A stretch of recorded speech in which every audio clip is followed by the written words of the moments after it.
Hi hello Telangana రాష్ట్ర ప్రజలందరికీ నమస్తే, గుడ్ మార్నింగ్, శుభోదయం. ఈరోజు తొలి అడుగు దినపత్రికలోని మెయిన్ పేజ్ ఎడిషన్ వార్తా విశేషాలు ఎట్లా ఉన్నాయో చూద్దాం.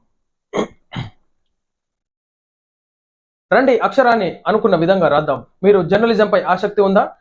అయితే ఈ అవకాశాన్ని మేము కల్పిస్తాం. స్థానిక సమస్యలపై అవగాహన ఉంటే చాలు. సమాజహితమే లక్ష్యంగా వేసే తొలి అడుగే ఈ తొలి అడుగు దినపత్రిక ముఖ్య ఉద్దేశం. సో ఎవరికైనా ఇంట్రెస్ట్ ఉన్న వాళ్ళకి వర్క్ చేయాలనుకుంటే ఈ నెంబర్కి సంప్రదించగలరు. 9440884331. సో ఇంట్రెస్ట్ ఉన్న వారికి రిపోర్టర్స్కి అవకాశం కల్పిస్తున్నారు తొలి అడుగు దినపత్రికలో వర్క్ చేయడానికి.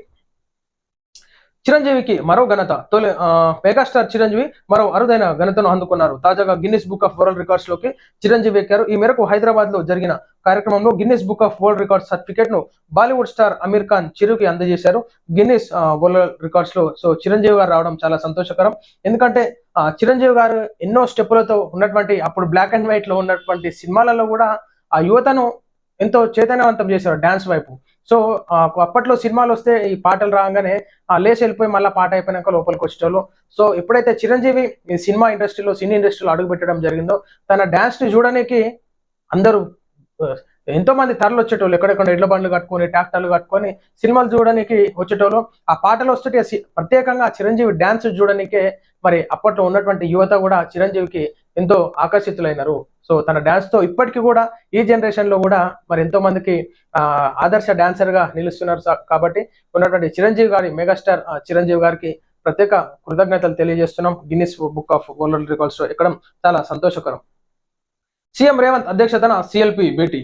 తెలంగాణ ముఖ్యమంత్రి రేవంత్ రెడ్డి అధ్యక్షతన కాంగ్రెస్ శాసనసభ పక్ష సమావేశం జరిగింది. నూతన పిసిసి అధ్యక్షుడిని నియమించినప్పుడు సిఎల్పి సమావేశం నిర్వహించడం ఆనవాయితీ కాగా మాదాపూర్లోని హోటల్లో ఏర్పాటు చేసి ఈ సమావేశంలో పాల్గొనడం జరిగింది. సో ఏదైతే రాజకీయ విశేషాలు చర్చించుకోవడం జరిగింది. సిఎల్పి సమావేశం ఆనవాయితీగా కొనసాగుతుంది. సో దాంట్లో రేవంత్ అధ్యక్షతన భేటీ కావడం జరిగింది. ఉన్నటువంటి రాష్ట్ర ప్రయోజనాల దృష్ట్యా కొన్ని విషయాలను మాట్లాడుకుంటూ చర్చించడం జరిగింది.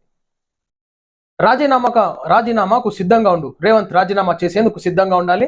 సీఎం కుటుంబ సభ్యుల అవినీతిని తేలుస్తాం. ఖచ్చితంగా రేవంత్ రెడ్డి గారు మీరు తేల్చాల్సిందే. ఎందుకంటే గతంలో మీ కుటుంబ పరిపాలన చేసిన స్కామ్లు కూడా ఉన్నటువంటి, గతంలో ఉన్నటువంటి ప్రతిపక్షంగా ఉన్నటువంటి కాంగ్రెస్ అయితేనేమి, బీజేపీ నాయకులు ఏ విధంగా బయటకు తీసుకొచ్చినారు, ఏ విధంగా మీరు స్కాములు చేసినారని చెప్పి వివరించినారు, ఏ విధంగా సాక్ష్యాధారాలు సమర్పించినారు. సో అది వీళ్ళు చేస్తున్నారు కాబట్టి మీరు కూడా చేయొచ్చు. తప్పకుండా ఈనాడు రేవంత్ రెడ్డి గారు కుటుంబ సభ్యులు, అన్నదమ్ములు కబ్జాలు చేస్తున్నారు, దాడులకు దిగబడుతున్నారు, ఉన్నటువంటి బినామీలతో ఆస్తులు కూడా పెట్టుకుంటున్నారు. అదేవిధంగా ఏదైతే 8,888 కోట్ల స్కామ్ చేసినారు అంటున్నారా, సో సాక్ష్యాధారంతో మీరు తప్పకుండా రండి, కోర్టులో సమర్పించండి. ఉన్నటువంటి కేంద్ర ప్రభుత్వం కూడా నిర్ణయాలు తీసుకోవాలి, సిబిఐ విచారణ కూడా చేపట్టాలి. అదేవిధంగా మీ మీద కూడా మీరు చేసినటువంటి స్కాములు ఏం తక్కువ లేవు, అందరేం తక్కువ లేరు. ఈనాడు ఒకరికొకరు మోపారు, నువ్వా నేనా, నువ్వెంత చేసినావు, నేనెంత తినాలి, నువ్వెంత దోసుకున్నావు, నేనెంత దోసుకోవాలి. సో ఇది ప్రజల్లో అంతా తెలిసిన విషయమే. కానీ ప్రజలు కూడా ఈనాడు చైతన్యవంతం కావాలి. ఈనాడు ప్రజల మీద ఎంత తప్పు రాజకీయ నాయకులు వేస్తున్నారు. ఉచిత పథకాలు తెచ్చి వాళ్ళు ఇంట్లోకి ఏమి ఇస్తలేరు, మళ్ళీ అది ప్రజల మీదే పడుతుంది. సో ఇది ప్రజలు కూడా కొంచెం సోయికి రావాలి, కొంచెం ఆలోచన పూరితమైనటువంటి రాజకీయాలు ఏ విధంగా అని చెప్పేసి ఆలోచించాలి. ఉచితాలు వస్తున్నాయి అని అనుకుంటాం కదా, అవి ఎట్లు వస్తున్నాయి, ఏడుకేలు వస్తున్నాయి, అది మరలా భారం ఎవరి మీద పడుతుందో ఆలోచించుకోవాలి. సో మీరు అన్నట్టుగా రాజీనామాకు సిద్ధంగా ఉండి అంటున్నారు కేటీఆర్ గారు. మీరు చేసిన టెలిఫోన్ ట్యాపింగ్ అది కూడా వ్యవహారం కోర్టులో నడుస్తుంది. మీరు కూడా అందరు రెడీగా ఉండాలని చెప్పేసి మేము కూడా కోరుతున్నాం. రేవంత్ రెడ్డి గారు తప్పు చేసినట్టయితే తను కూడా శిక్షకి, ఎవరికి రాజకీయ నాయకుడే చట్టాలు డిఫరెంట్ గా లేవు, అందరికి ఒకటేలా ఉన్నాయి కాబట్టి అందరు రెడీగా ఉండాలి.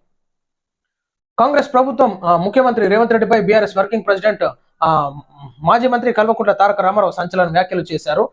ఆదివారం రోజున తెలంగాణ భవన్ లో కేటీఆర్ మీడియా సమావేశం నిర్వహించారు. ఈ సందర్భంగా కేటీఆర్ మీడియాతో మాట్లాడుతూ కాంగ్రెస్ ప్రభుత్వంలో తన అభిమానులు ఉన్నారని, ఏం జరిగినా తమకు తెలుస్తుందని చెప్పారు. ఇక మీ దాంట్లో కూడా కాంగ్రెస్ అభిమానులు ఉంటారు, బీఆర్ఎస్ లో కూడా కాంగ్రెస్ అభిమానులు ఉంటారు. మీరు కూడా జాగ్రత్తలు ఉండాలి కేటీఆర్ గారు.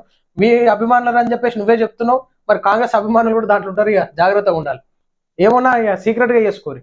ఏమో మీటింగ్ల కాడనేమో కొట్లాడుతుంటారు, మీడియాలో ఒకటి కొట్లాడుతుంటారు, దావత్ల కాడనేమో గలాయి మిలాయించుకుంటారు.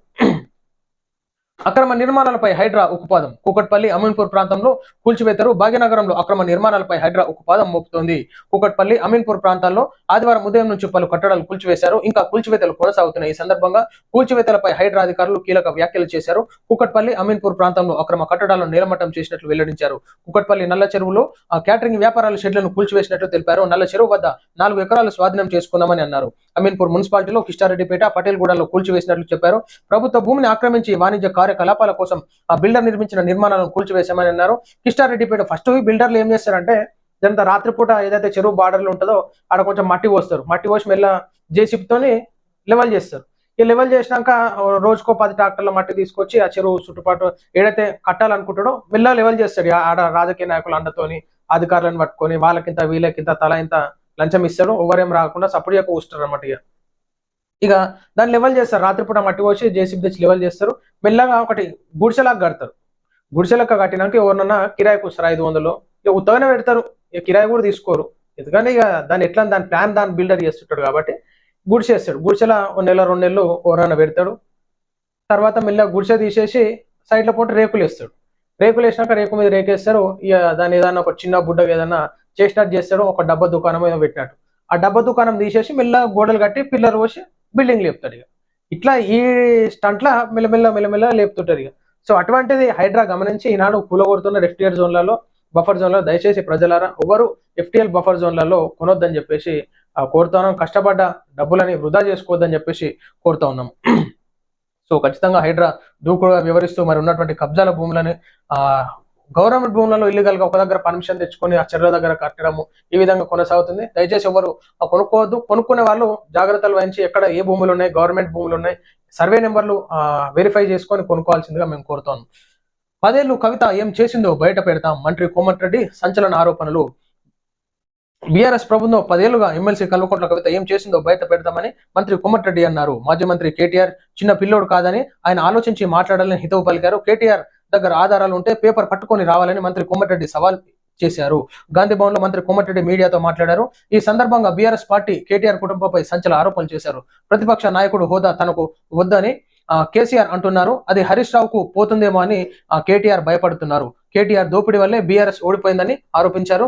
తమ ప్రభుత్వం రాకముందే టెండర్లు పిలిచారని గుర్తు చేశారు. ఎన్నికల కోడ్ ఉన్నప్పుడు టెండర్లు పిలిచారని మంత్రి కోమటిరెడ్డి తెలిపారు. సో ఇది నిజానికి ఏదైతే టెండర్లు ఉంటుందో ఎలక్షన్స్ కాకముందు స్పెషల్ పర్మిషన్లు తీసుకొని ఆ టెండర్లకు పిలవడం జరిగింది. ₹1,00,00,000 ఈనాడు దండుకోవడం జరిగింది కేటీఆర్ గారు. సో ఖచ్చితంగా అది నిజమే. ఈనాడు ఏదైతే కోమటిరెడ్డి గారు చెప్పేది కూడా వాస్తవం. ఈనాడు ఎలక్షన్స్ జరిగే టైంలో అసలు ఏ విధమైనటువంటి కార్యక్రమాలను చేపట్టకూడదు. కానీ దానికి విరుద్ధంగా కేటీఆర్ స్పెషల్ పర్మిషన్ తీసుకొని టెండర్లు చేయడం జరిగింది. దాంట్లో ₹1,00,00,000 అకౌంట్లు వేసుకున్నాడు. సో కవిత కూడా ఏం చేసింది, ఆమె ఏ విధంగా మళ్ళీ రాజకీయంలో రాబోతుంది, మరి ఉన్నటువంటి ప్రతిపక్ష నేత హోదా కేసీఆర్ ఎందుకు వద్దంటుండు, కేటీఆర్ చేసిన తతంగం అంతా అయితే కాదని చెప్పేసి మరి ఆ ప్రతిపక్ష హోదా ఎవరికి ఇవ్వనున్నారు అన్నట్టుగా ఇక్కడ ప్రస్తావన రావడం జరిగింది. డిప్యూటీ సీఎం పవన్ తో టీటీడీ ఈవో భేటీ. AP deputy CM Pavan Kalyan తో టీటీడీ ఈవో జై శ్యామల రావు భేటీ అయ్యారు. మంగళగిరి క్యాంపు కార్యాలయంలో కొద్దిసేపు సమావేశమయ్యారు. ఈ సందర్భంగా తిరుమల లడ్డు తయారీలో కల్తీ నెయ్యి వినియోగంపై పవన్ కళ్యాణ్ ఆరా తీశారు. సో గత పాలకుల నిర్లక్ష్యం వలన మరి ఏ అధికారుల నిర్లక్ష్యం, అసలు ఏం జరిగింది అనే దాని మీద క్లారిటీ మీద పవన్ కళ్యాణ్ గారు ఆలయ ఈవోతో భేటీ కావడం జరిగింది. సో అది టోటల్ గా ఇంకా విషయాలు బయటికి రావాల్సింది. సో దాని మీద పురోగతి సాధించి ఆ దోషులపైన కూడా కఠినంగా శిక్షించాలని చెప్పేసి కోరుతున్నాం. విహారయాత్రలో విషాదం. జలతరంగిణిలో వైద్య విద్యార్థులు గల్లంతు. ఏపీలోని అల్లూరు జిల్లాలో విషాదం చోటు చేసుకుంది.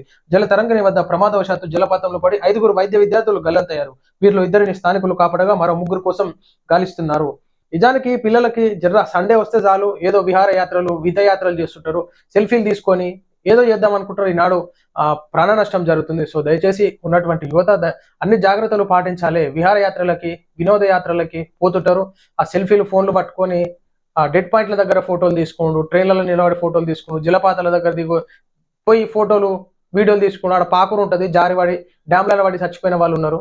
సో దయచేసి యువత జాగ్రత్తగా ఉండాలి. సో అభం శుభమైనని విద్యార్థులు తెలియక మరి ప్రాణాలు గల్లంతైనారు. తల్లిదండ్రులు ఎంతో బాధపడుతుంటారు. దయచేసి విద్యార్థులందరూ ఇటువంటి సంఘటనలు పాల్పడకుండా ఈత రాని వాళ్ళు దయచేసి వాటర్లోకి వెళ్లకుండా ఉండాలని చెప్పేసి కోరుతా ఉన్నాం. పచ్చని అడవిలో డంప్ యార్డ్ కంపవద్దు. పచ్చని అడవిలో డంప్ యార్డును ఏర్పాటు చేసి ఇక్కడ వాతావరణాన్ని కలుషితం చేయవద్దంటూ గుమ్మడిదల రైతులు నాయకులు ఆరోగ్య శాఖ మంత్రి దామోదర్ రాజనరసింహకు జిల్లా పాలనాధికారి వల్లూరి క్రాంతికి వినతి పత్రాన్ని అందజేశారు. ఈ సందర్భంగా వారు మాట్లాడుతూ గతంలో ఇక్కడ ఎయిర్ ఫోర్స్ అకాడమీ ఏర్పాటు చేసి 1000 ఎకరాలను వారి అధీనంలోకి తీసుకున్నట్టు తెలిపారు. అలాగే డిఆర్డీఏ కూడా ఏర్పాటు అవ్వడంతో దాదాపు 2-3 గ్రామాలు కనుమరుగైపోయాయని తెలిపారు. సో డంప్ యార్డు ఏర్పాటు చేయడంలో మరి అక్కడ ప్రజలు విముఖతను చూపిస్తూ మాకు ఇక్కడ డంప్ యార్డు వద్దు, ఉన్నటువంటి గ్రామ పరిసరాలు ఖరాబ్ అవుతున్నాయి, సో ఆ దుర్వాసన భరించుకోలేం, సో దయచేసి దీన్ని తొలగించాలన్నట్టుగా అక్కడ దామోదర్ రాజనరసింహ గారికి లెటర్ కూడా ఇవ్వడం జరిగింది. సో ఇది ప్రజలను మనం చూస్తూ ఉన్నాం. ఈ రోజు తొలి అడుగు దినపత్రికలోని మెయిన్ పేజ్ ఎడిషన్ వార్తా విశేషాలు, రాజకీయ విశేషాలు, సామాజిక విశేషాలు. నమస్తే.